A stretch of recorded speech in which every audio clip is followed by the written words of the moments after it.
Okay, hi everyone. My name is Gemma Rigidor, and now I'm going to discuss to all of you the Chinese folklore and mythology. But first, let us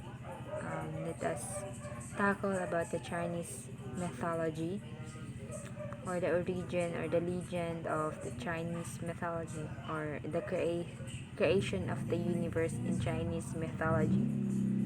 But let us know what was the meaning of the Chinese folklore and the mythology, or what was the important thing that we need to know in Chinese folklore and mythology. Okay.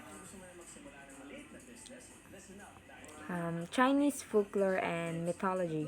Along with Chinese folklore, Chinese mythology forms an important part of the Chinese folk religion. Many stories regarding characters and events of the distant past have a double tradition. Ones which present a more historicized or euhemerized version, and ones which presents a more mythological version. Okay, let's move forward. As you can see, this is the picture of the mythology of Chinese mythology and folklore. So you can see is they believe in dragon, and they have also their god, or the first or the creator of the universe. As in the biblical, we have God. Only God create the heavens and the earth by His word. But the difference in Chinese folklore and mythology was only myth.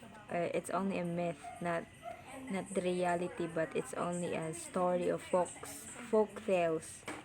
Okay, let's move forward to the creation of the world.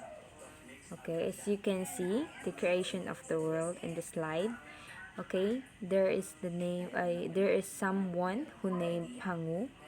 Okay, I will tell you the meaning of Fangu or Fangu in other pronunciation. Fangu, simplified Chinese, traditional Chinese, Fenyan or Fangu, Wade Giles or Pangu is a primordial being and creator figure in Chinese mythology who separated heaven and earth and became geographic features such as mountains and rivers. As you can see in the illustration here, you can see, no, oh no. So you can see this is Pangu who hold the eggs, and he is inside the egg or eggshell, as you can see, and in his surrounding it is the universe, full of chaos, darkness, and as I said, it was in chaos. But let us move forward so we can totally understand who was Pangu or Fangu. And okay, let's go to the next slide. Okay. Oh wait. Sorry. Um, Pangu, the first man, is said to come forth from chaos, an egg. As I said earlier, as you saw the illustration here in the previous slide, this is Pangu who is inside the egg and holding the axe, and he was already exist when the universe was in the chaos or full of darkness. Okay. Um, Pangu the first man is said to come forth from chaos, an egg with two horns, two tusks, and a hairy body. So it means Pangu was totally like this in the illustration. As you can see, here he have an hairy body, um, two horns, and two tusks. Okay, some accounts credit him with the separation of heaven and earth, setting the sun and moon, stars, and dividing the four seas. Okay, Fangu was the creator of the heavens and earth, or he separated heaven from earth, or the sky and the earth, the land and the sky. He is also setting the sun and moon, which which illustrated the yin and yang, one yin and yang, the broken pieces of the egg that he broke, and dividing the four seas. Okay, he shaped the earth by chiseling out valleys and stacking up mountains. So as you can see in the illustration, he's always holding a chisel and hammer, and he's chiseling out the valleys and stacking up the mountain. He created the mountain.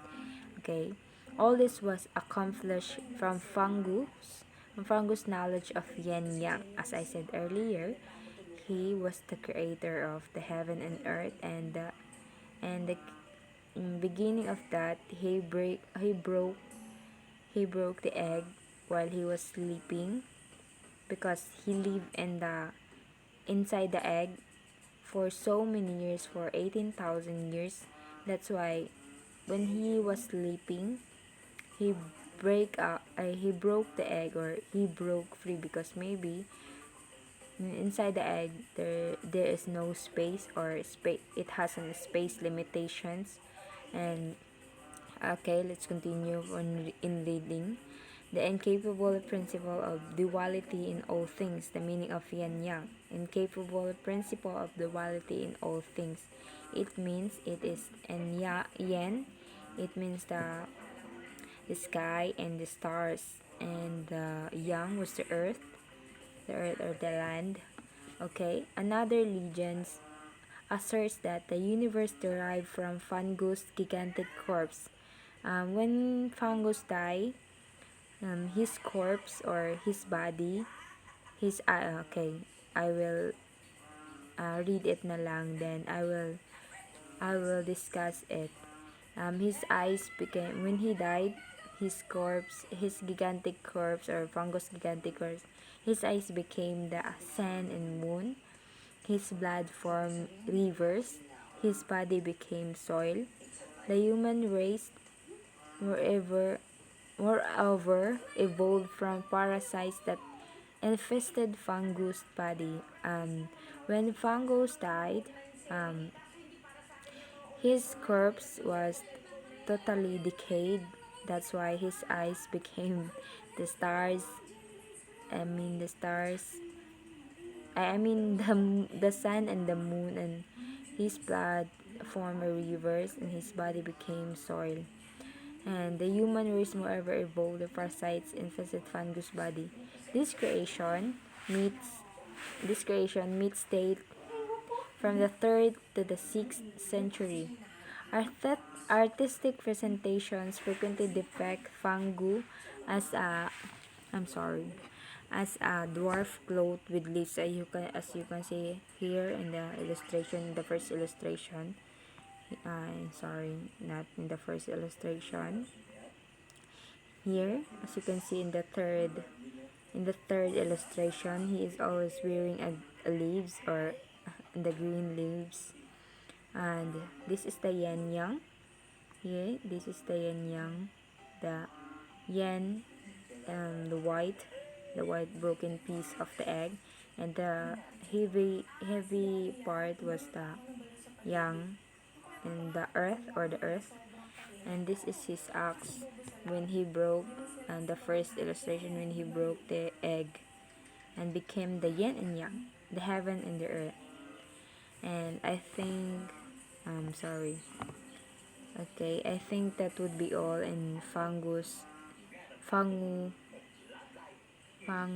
story, or the creation of the world in Chinese mythology.